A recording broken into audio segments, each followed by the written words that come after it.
Hello and welcome to The One Show with Louise Minchin. And Matt Baker, and one of the most successful female recording artists of the 60s who hasn't performed live for over 25 years and is about to make her comeback. Yes, it's the singer who pulled all the right strings to win us our very first Eurovision Song Contest.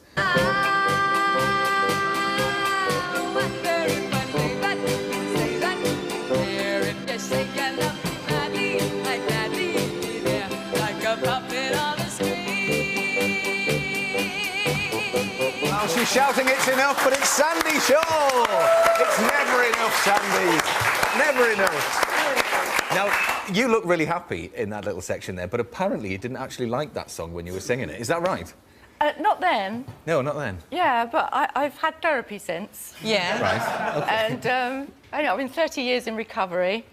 And no, I've got a new version. It's kind of like sophisticated and soft and how I would have liked to have done it in the first place. Okay. So you love it now, but it's taken that long? 30 years, yes. And when you heard it there, you were just like, enough. You just don't want to hear it at all like that in that Well, you can imagine I've heard it rather a lot. Yeah, I'm sure you have. Yeah. It's a lovely little won't play bopping it tune, again. yes. And yeah, we won't, but we'll talk a little bit more later on. We did. Well, music, like wine, can age either well or become stale very quickly, like jokes. For example, most of us would be embarrassed to think about the first singles that we'd ever bought, wouldn't we? Yeah, mine was KLF. There it is. Ooh.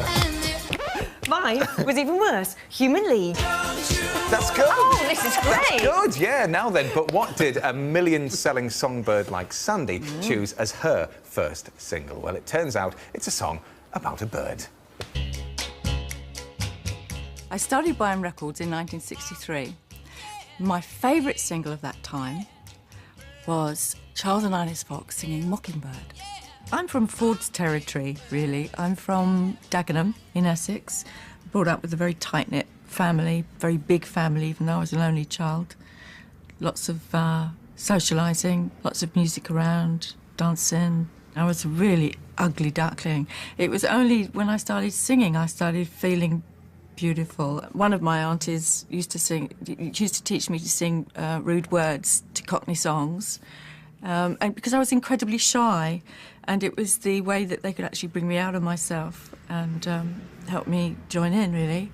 This is the vinyl single that I bought many years ago, and it's Charles and Ines Fox singing Mockingbird. Yeah! I just loved the way that they sang. It was my introduction to soul and R&B, and it's the kind of music I still really like, that kind of rootsy music.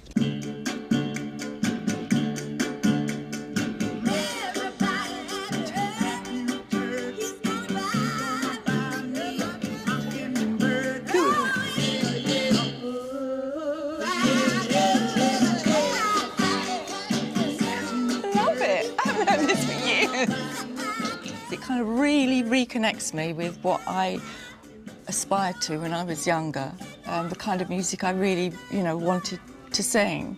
I really understand why I liked it so much. It is just so cool. It's just like this really laid-back kind of rhythm that's so easy to dance to.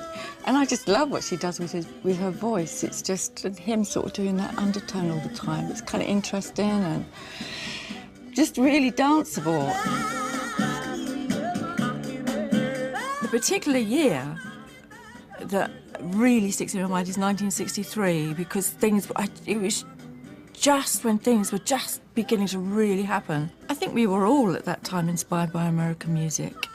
We really liked all the girl groups, the Chiffons and the Shirelles and all those girly groups. The music then was just so young and so much part of the culture then. It just inspired me. And this was like a very exciting time. I felt that as far as girls were concerned, there was this huge gap in the market.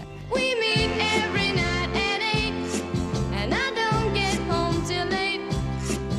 I say to myself each day, baby, oh, long, long live love. I think at the very beginning, a lot of my early music was inspired by Mockingbird. So you wait and wait, girl, don't come. It wasn't the A-sides, it was obviously lots of times some of the B-sides and some of the album tracks that I did.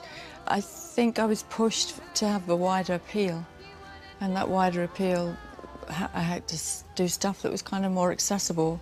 I regret that now as a musician. As a person, I don't regret it because it enabled me to really expand my experience in the world and in life.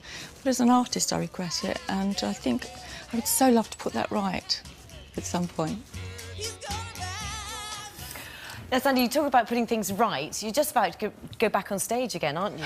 Yes. Tell us what you're doing, where you're doing it. I started off curating Yes. a stage at Goodwood Festival. It's a new festival, kind of based on the Festival of Britain, how it used to be, with lots of culture there. It's not just music, it's how it all goes together, fashion and design and all that stuff.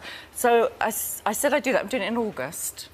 And now they've gently persuaded you to actually... Gradually, I came up with a concept of working with all these different girls and turning men's songs on their head, and just interpret them so they have a different meaning. Oh, yeah. And as I got involved with everybody, it was just so nice to be around, and somebody picked up a guitar and then I sang a bit and then it kind of went on from there. So, yeah, and I feel that they're all kind of supporting me and encouraging me. Yeah. Will you be wearing shoes for that? On and off. I'm having so much fun with the clothes. Yeah. The clothes. Yeah. Oh, good. I'm having all these diva dresses made. Yeah. Because you don't get a chance to do it as a psychotherapist. You just have to wear, like, the suit. But I've got this stuff with big trains on it and everything. Fabulous. And I'm not only reclaiming the songs, I'm reclaiming things like dresses. I'm taking back my Brick Girl dress from Jerry Halliwell, who stole it. Oh. I mean, how dare she pretend to be the original Brick Girl? I mean, really. So a lot of that's going on, saying, actually, this is mine, I want it back. And you used to work in the Ford plant in Dagenham, where there was this infamous strike, wasn't there, in 1968, which actually changed things for you, me, all us women working, didn't it? Yeah, well, you wouldn't be earning as much as him if it weren't for that.